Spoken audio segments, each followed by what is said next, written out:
बिस्मिल्लाहिर्रहमानिर्रहीम, अस्सलाम वालेकुम। आप सभी का इस्तकबाल है। आप देख रहे हैं प्रोग्राम स्पेशल रिपोर्ट। आपका मेजबान मीर हिलाल हांजुरी आपकी खिदमत में हाजिर। स्पेशल रिपोर्ट में आज भी मुख्तलिफ खबरें आया चाहती हैं, लेकिन शुरुआत इन खबरों की स्पेशल रिपोर्ट की करते हैं उसे इन्हिदामी कार्रवाई से जिससे सरकार ने शुरू किया था। बाद में जम्मू कश्मीर की मुख्तलिफ पॉलिटिकल पार्टीज के सरबराहान की जानिब से प्रेस कॉन्फ्रेंस दी गई थी। सरकार पर एक दबाव बनाने की कोशिश की गई या अपनी तरफ से मैसेज कन्वे करने की कोशिश की गई थी कि जनाब आप डेमोलिशन ड्राइव चलाए, लेकिन आम गरीबों के खिलाफ इस तरह का महाज आराई नहीं होनी चाहिए। बहरहाल बाद में कुछ दिन तक वक्फा जरूर लगा, कुछ दिन जो है इन्हिदामी कार्रवाई रुक गई थी।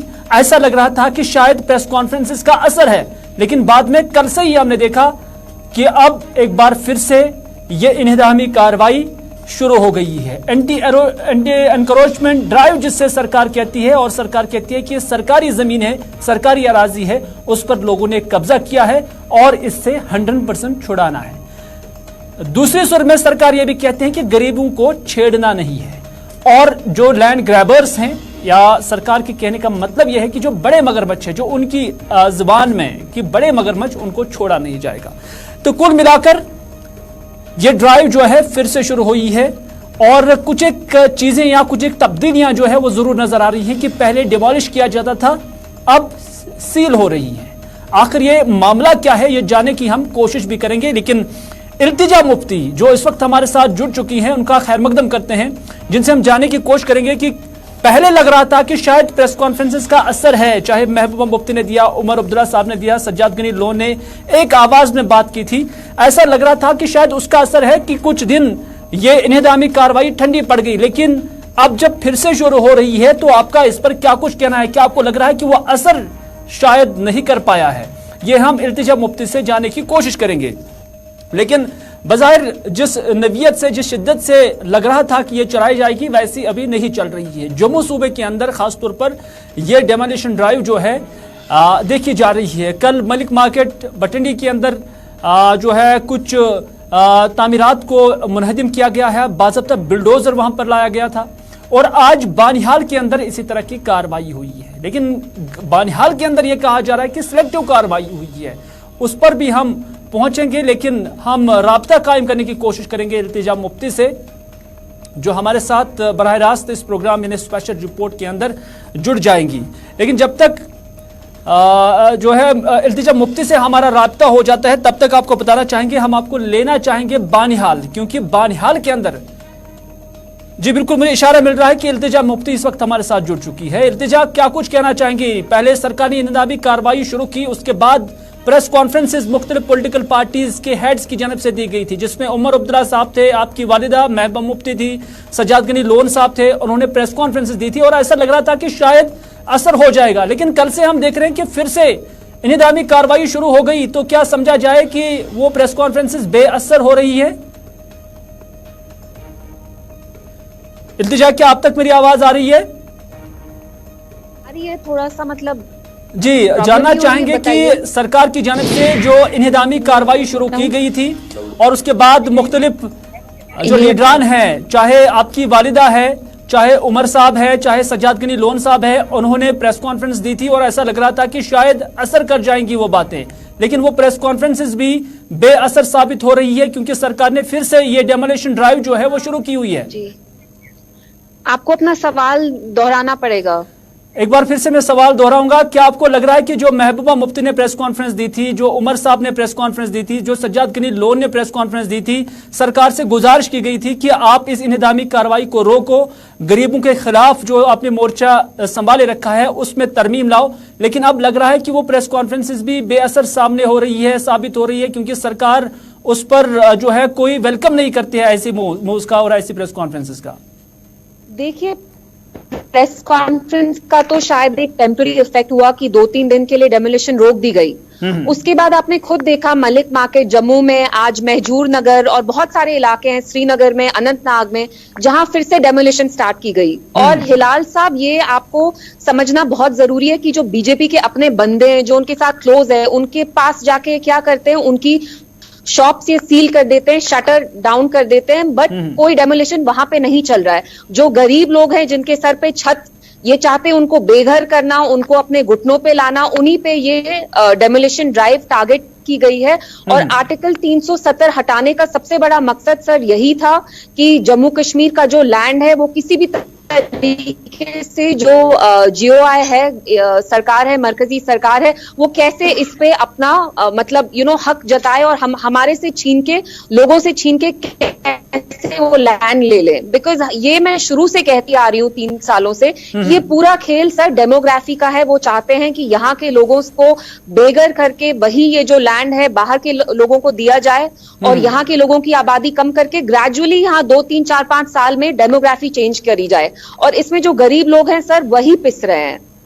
जानना चाहेंगे, क्योंकि आपने बीजेपी पर इल्जाम लगाया कि जो बीजेपी के लोग हैं उनके जो अपनी प्रॉपर्टीज है उनको सील किया जा रहा है, लेकिन जो बाकी लोग हैं उनके जो ढांचे हैं, चाहे दुकानें हैं, जो कुछ भी हैं, उन्हें डैमोलिश किया जाता है। तो क्या आप किसी की मिसाल देना चाहेंगे कहां पर ऐसा हुआ है? एक बार फिर से राब्ता कायम करने की कोशिश करेंगे कि इल्तिजा मुफ्ती का कहना है कि बीजेपी के जो लोग हैं उनकी जो ढांचे हैं उन्हें मुनहदिम नहीं किया जाता है, बल्कि उन पर सर्द मोहरी दिखाई जा रही है, उनमें पक्ष दिखाया जा रहा है, सरकार पर उनका इल्जाम है। लेकिन क्या ऐसी कोई मिसाल है जहां पर इस तरह का हुआ है, जहां पर बीजेपी के लोगों को बचाया गया है या उन पर नरम हाथ रखा गया है और आम लोगों के खिलाफ कार्रवाई की गई है? जानना चाहेंगे इल्तिजा मुफ्ती से ही, अगर उनके साथ दोबारा से राब्ता हो पाया है हम कोशिश करेंगे। हाँ इल्तिजा, कहीं पर ऐसी मिसाल है जहां पर आपने कहा कि बीजेपी के लोगों को बचाया जा रहा है, नरम हाथ रखा जा रहा है, जबकि आम लोगों को जो गैर बीजेपी है उनके ढांचे मुनहदिम किए जाते हैं, मिसमार किए जाते हैं, लेकिन बीजेपी लोगों को बचाया जा रहा है? कोई मिसाल है कहीं पर? देखिए, अनंतनाग में उनके हैं कोई लीडर, बीजेपी के ही लीडर हैं। आप खुद देखिए, फोटोग्राफ्स आई है ट्विटर पे, लेफ्ट पे दिखाया है कि जो गरीब का घर है, गरीब की शॉप है, जहां पे थोड़ा सा उसने शॉप अपनी खड़ी की हो, उसको पूरा रेज किया गया है सर। राइट साइड पे जो बीजेपी के लीडर हैं जिनका अपना इलीगल कॉम्प्लेक्स है, उसको कैसे इनने सील किया और खाली बस एक शटर डाउन किया लोगों को दिखाने के लिए कि देखिए हम सबको टारगेट कर रहे हैं, जबकि ये बिल्कुल झूठ है। सबसे ज्यादा इसमें आम लोग पिस रहे हैं सर। और आप देखिए इन लोगों के मतलब इतनी यहाँ बेरोजगारी अभी जम्मू कश्मीर में, it is the most unemployed state in the country. इस वक्त ये लोगों के सर से आप छत भी ले रहे हैं। तो अब चूंकि इल्तिजा के साथ चूंकि राब्ता जो है बार बार मुनक़ता हो रहा है, फिलहाल इल्तिजा आपका बहुत बहुत शुक्रिया इस स्पेशल रिपोर्ट के अंदर जुड़ने के लिए। कुछ एक चीज़ें उनका कहना है कि सिलेक्टिव कार्रवाई चलाई जा रही है, क्या वाकई ये सिलेक्टिव है? क्योंकि अनंतनाग की उन्होंने मिसाल दी है, कहीं ना कहीं सोफी यूसुफ का उन्होंने इशारा किया है कि उनके कॉम्प्लेक्स को सील किया गया है जबकि बाकी लोगों को डैमेलिश किया गया है। लेकिन ऐसी मिसाल हॉस्पिटल गली बानिहाल के अंदर भी देखने को मिल रही है। हॉस्पिटल गली बानिहाल के अंदर क्या कुछ हुआ हम आपको दिखाने की कोशिश करेंगे। ये हॉस्पिटल गली बानिहाल के विजुअल्स हैं जहां पर आज डेमोलिशन ड्राइव जो है चलाई गई थी, लेकिन डेमोलिशन करने से पहले यहां पर जो है पुलिस की भारी नफरी को तैनात किया गया था। बिल्डोजर भी यहां पर आया और बिल्डोजर कहीं ना कहीं अब जम्मू कश्मीर के अंदर सबसे ज्यादा सर्च किए जाने वाला जो है एक ऐसी गाड़ी है जो सबसे ज्यादा सर्च की जाती है।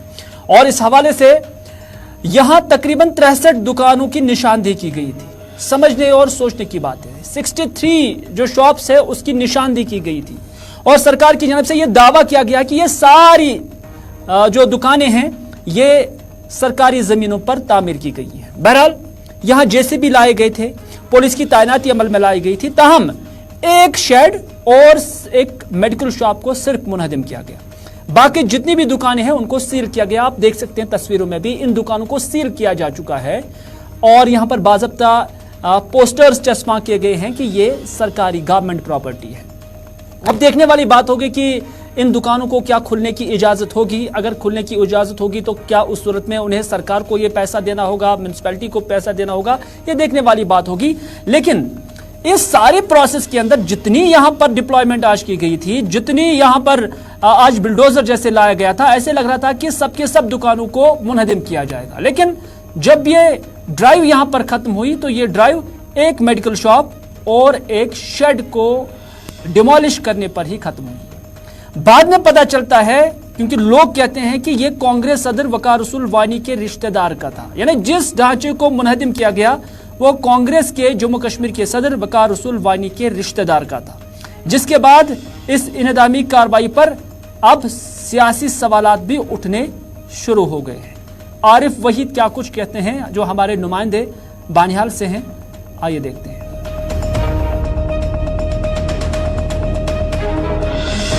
बानिहाल के अंदर आज सुबह सुबह पुलिस की भारी नफरी को देखा गया। इसके साथ में जिस तरह से एडमिनिस्ट्रेशन ने जो है टाइम टू टाइम जो हॉस्पिटल गली के अंदर तकरीबन जो आज आंकड़ा सामने आया 63 के करीब ये दुकानें थी, जिसमें एडमिनिस्ट्रेशन का मानना था कि ये दुकानें जो है स्टेट लैंड पे बनी हुई है और इनको खाली करना है और डिमोलिशन ड्राइव करनी है। लेकिन जिस तरह से कल रात से ही जो है हॉस्पिटल गली के अंदर जो है पुलिस की नफरी तैनात की गई थी। मॉर्निंग में भी जो है पुलिस की एक भारी नफरी जो है हॉस्पिटल गली के अंदर देखी गई। उसके बाद कई जेसीबी जो लाए गए, तो खदशात कहीं ना कहीं पे जो दुकान चलाने वाले लोग हैं उनके अंदर ये तजब्जुब था कि शायद ये सारी ड्राइव यहाँ पर की जाएगी। लेकिन एडमिनिस्ट्रेशन ने जो है आखिरी लम्हात के बाद जो है फैसला लिया कि उसमें फिलहाल एक मेडिकल शॉप और उसके साथ में एक शेड जो है वो डिमोलिश किया गया और उसके साथ में जो बाकी तकरीबन 60 के करीब जो दुकानें हैं उनको एडमिनिस्ट्रेटिव सील लगाई गई है।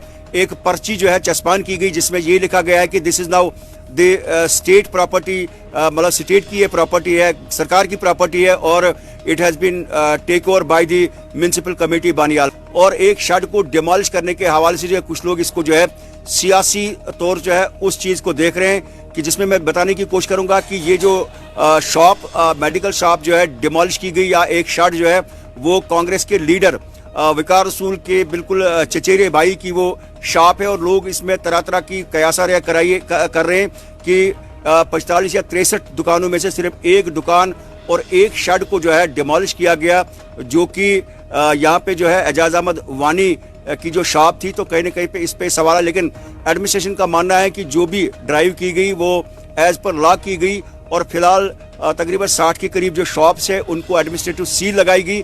इसके बाद जो है एक मेडिकल शॉप और एक शेड को जो है डिमोलिशन ड्राइव जो है वो की गई। इसके साथ में एक और पीस ऑफ लैंड जो है उस पर स्टेट लैंड का जो है बोर्ड लगाया गया।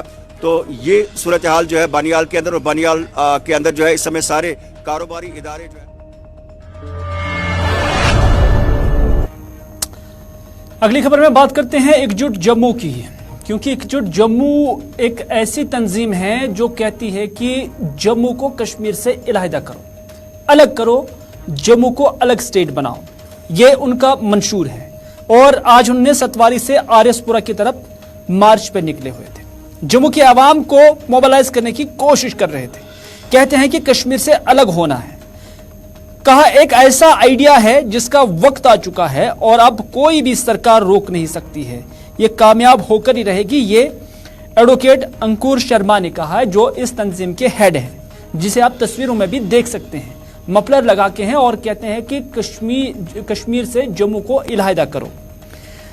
50 से ज्यादा अफराद रैली में लगभग शामिल थे, लेकिन कहते हैं कि पूरा जम्मू चाहता है कि हम अलग हो जाएंगे।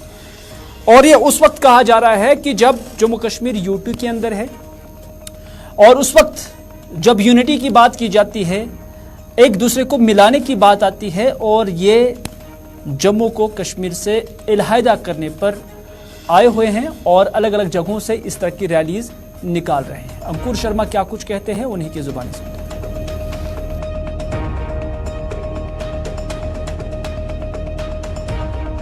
जम्मू संभाग के 10 जिले, कश्मीर और दिल्ली का अनहोली अलायंस उसके चलते एक गुलामी का आलम फेस कर रहा है।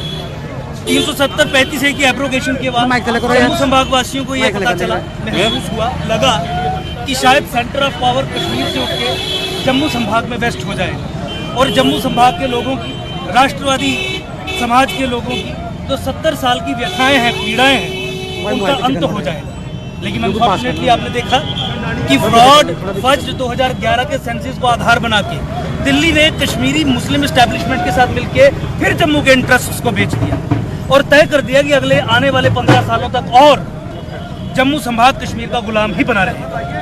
एक ऐसा 70 साल का प्रपंच, जिस प्रपंच में जम्मू संभाग को कश्मीर की कॉलोनी बना दिया जाता है, जम्मू संभाग को vis-à-vis Kashmir second order status में रख दिया जाता है, पॉलिटिकली डिसएम्पावर कर दिया जाता है, होस्टेज बना के सौंप दिया जाता है कि तुम 25 सीटें भी दोगे तो उठा के महबूबा।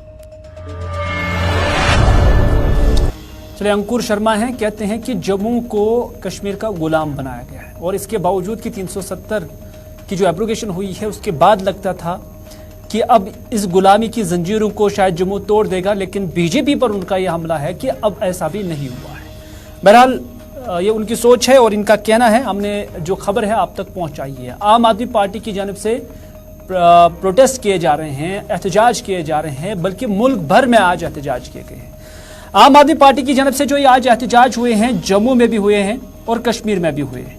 और कश्मीर के अंदर जो एहतजाज हुए तो उसमें यही इल्ज़ाम लगाया जा रहा था कि नरेंद्र मोदी और गौतम अडानी आपस में मिले हुए हैं। कहा अडानी मोदी बाही बाही है, कहा मोदी और अडानी की आपस में हिस्सादारी है, जो देश की मलाई खाते हैं। ये कश्मीर के अंदर भी आज ये आम आदमी पार्टी के लीडरान कह रहे थे। दरअसल हिंडसबर्ग की जो रिपोर्ट आई है और उसके बाद जिस तरह से अडानी का जो बिजनेस है उसका ग्राफ गिरता जा रहा है, रोज हम देखते हैं कि उसमें गिरावट आ रही है, उसके बाद उन्होंने कहा कि ये मुल्क को तबाही के दहाने पर ले जाने की कोशिश है, क्योंकि नरेंद्र मोदी ने सब कुछ जो है अडानी के लिए किया है, उसके हाथ मजबूत किए थे गैर सरकारी या गैर कानूनी तरीके से। तो अब इस हवाले से श्रीनगर के अंदर जो प्रदर्शन या एहतजाज हो रहे थे, उस एहतजाज में देखा गया कि जब ये आगे की तरफ पेशकदमी करने की ये वर्करान कोशिश कर रहे थे तो पुलिस ने उन्हें गाड़ी में बंद किया और एहतियाती हिरासत में भी ले लिया।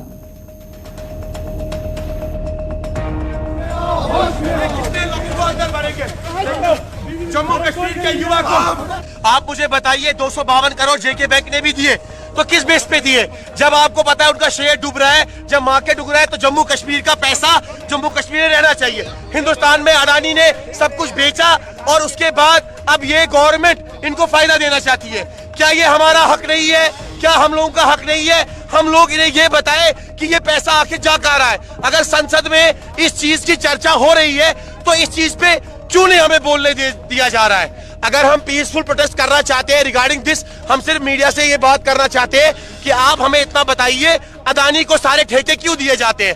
कल रियासी में लिथियम वहां पे एक्सट्रैक्शन निकलेगी, आप मुझे बताइए क्या वो जम्मू कश्मीर के ठेकेदार को दिया जाएगा? नहीं दिया जाएगा। वो अडानी या अंबानी को दिया जाएगा क्योंकि वो इनके इलेक्शन को फंड करते हैं। हम जम्मू कश्मीर के लोगों को नहीं देंगे। आप देख रहे हैं कि हमारी रेत, हमारी बजरी, हमारे मिनरल्स बेचे जा रहे हैं, हमारी जमीनों पे हमला किया जा रहा है, हमारी जमीनों को सबके सुपुर्द कर दिया गया, लेकिन अब हम और आगे ये होने नहीं देंगे। उधर जम्मू में भी इसी तरह का एहतजाज हुआ और जम्मू में भी आम आदमी पार्टी के लीडरान ने इसी तरह के नारे भी लगाए और उसके साथ साथ इसी तरह के इल्जामात भी लगाए।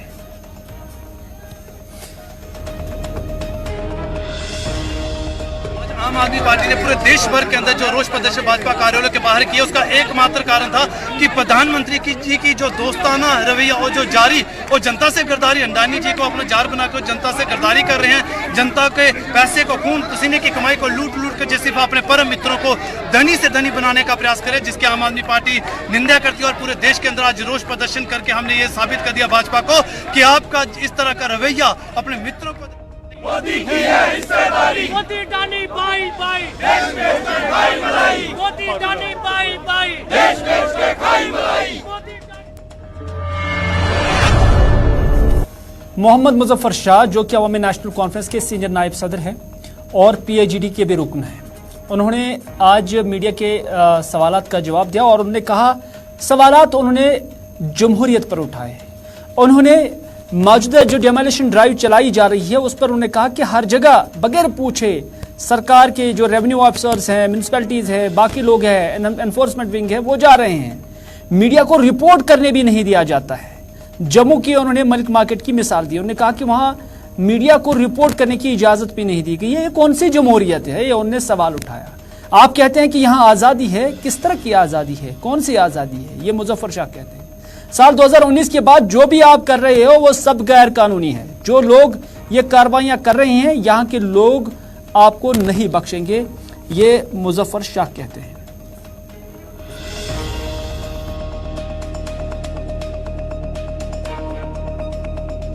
Place up. आप हर जगह जा रहे हैं बगैर ही पूछे पाछे।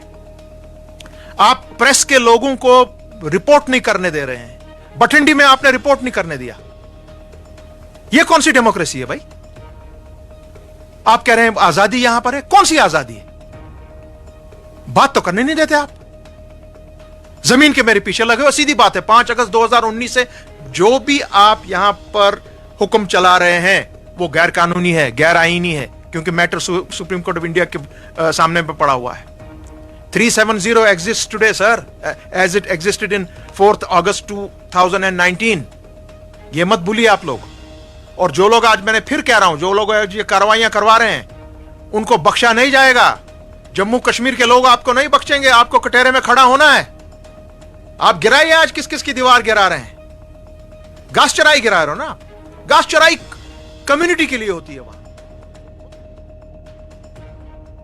मोहम्मद मुजफ्फर शाह, उन्होंने सरकार से सवाल किया है कि मगरमच्छों की निशानदेही की जाए, क्योंकि सरकार बार बार कहती है कि बड़े मगरमच्छों को हमें उनसे ये जमीन जो है हासिल करनी है। तो उन्होंने कहा है कि जब आप निशानदेही नहीं करते हैं तो फिर मगरमच्छ कौन है? आप बार बार मगरमच्छ का नाम क्यों लेते हैं?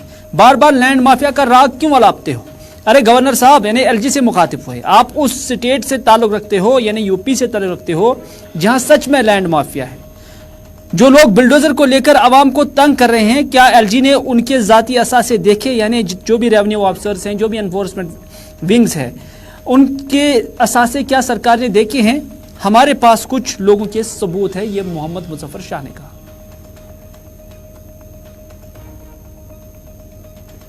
मैं पहले एक चीज कहूंगा, मगरमच्छों की निशानदेही की है। जब निशानदेही नहीं आप करते तो मगरमच्छ कौन है यहां पे? आप ये बार बार बोल रहे हैं land mafia, land mafia, land mafia. हमारे जो अपने लेफ्टिनेंट गवर्नर साहब हैं, वो उस स्टेट से ताल्लुक रखते हैं, यूपी से, जहां पे वाकई में लैंड माफिया होता है। लैंड माफिया वो बलाएं होती हैं जिनके सामने सरकार भी दम तोड़ जाती है। वहां के एसपीज, डीसीज, वहां के एमएलएज, एमपीज, उनको सड़कों पर मारा जाता है। पीपल्स कॉन्फ्रेंस के अब्दुल गनी वकील का रिएक्शन आया है। अब्दुल गनी वकील कहते हैं कि यहां लोगों पर जंग मुसल्लत किया जा रहा है, यानी एंटी एनक्रोचमेंट ड्राइव को लेकर उनका ये कहना है कि यहां अवाम के साथ जंग चल रहा है, लोगों को नोटिस भी नहीं दिया जा रहा है। ऐसा लगता है कि लोगों को न सिर्फ परेशान किया जाता है बल्कि उन पर जंग मुसल्लत की जा रही है। ऐसा लगता है कि सरकार जमीन चाहती है, न कि यहां के लोगों को चाहती है। देखिए, हमने पहले भी कहा है, आज भी कह रहे हैं, जिस तरीके से यूटी गवर्नमेंट ने एंटी जो एनकरेजमेंट जो ड्राइव शुरू किया है, ये एक ऐसा लग रहा है कि जैसे कि लोगों के साथ जंग कर रही है, क्योंकि हर चीज का एक कानूनी तरीका है, जो हमने पहले भी कहा और वही सुनने में भी आया है और हम देख रहे हैं। मैं कल भी बहुत से एरियाज के लोगों का ये दौरा किया और लोगों को किसी को नोटिस भी नहीं दिया जा रहा है, और जो लीगल प्रोसेस है वो भी नहीं की जा रही है, बल्कि ऐसा लग रहा है कि जफर इकबाल मनहास, जो कि अपनी पार्टी के लीडर है, सीनियर लीडर है, उनका कहना है कि हम अफसोस के सिवा कुछ नहीं कर सकते हैं, क्योंकि हमारे हाथ में कोई ताकत नहीं है। हम समझते हैं कि सरकार सब कुछ एक तरफा कर रही है। हमने कभी भी इन्हिदामी मुहिम की खिलाफत नहीं की, लेकिन मुखालफत नहीं की, लेकिन जिस तरह ये अंधी ड्राइव चलाई जा रही है, हम इस तर्जी तरीके से बिल्कुल भी इख्तिलाफ रखते हैं। ये जफर इकबाल मनहास कहते हैं। आपको पता है कि हम इस चीज़ को जिस तरह से हो रहा है सारा, तो लगभग सभी लोगों ने और हमारी पार्टी के अंदर भी जो लीडरशिप है, तो हमने इस पर अपनी नाराज़गी कहिए या अदम इत्मीनान कहिए, उसका इजहार किया है। तो हम करते हैं और करते भी रहेंगे, क्योंकि इसके अलावा हम और कुछ तो कर नहीं सकते। हमारे हाथ में ताकत तो है नहीं। तो बात ताकत की है, तो ताकत सरकार के पास है। तो हम ये समझते हैं कि सरकार एक तरफा तौर सब कुछ कर रही है, आम लोगों को, खासकर जो लीडरशिप। तो नाज़रीन, आज के स्पेशल रिपोर्ट में बस इतना ही। अपने मेज़बान को दीजिए इजाज़त, इस वादे के साथ कि अगर जिंदगी रही तो आपसे फिर होगी मुलाकात। तब तक के लिए खुदा हाफिज़, फी अमानिल्लाह।